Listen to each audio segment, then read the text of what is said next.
I'm a little bit in a different environment. So yeah.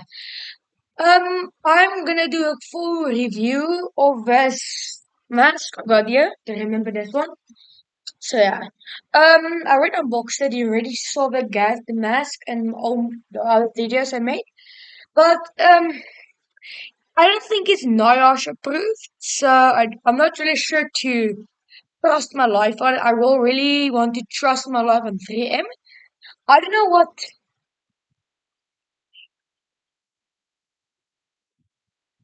No, I don't see any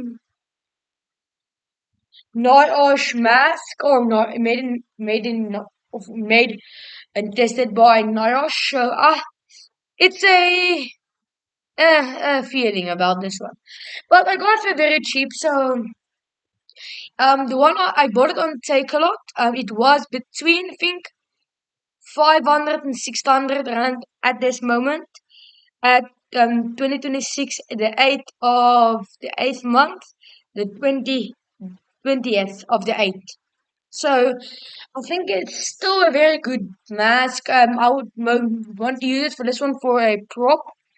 So it's gonna be for role play. It's gonna be for stuff like that. But I will do it maybe for woodworking. We're gonna do woodworking.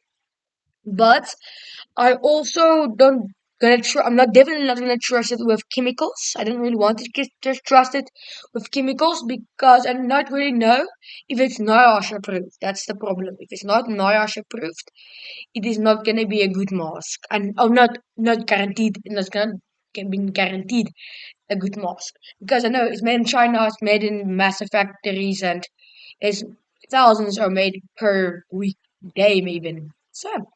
That's my opinion of this gas or this respirator. Thank you for watching.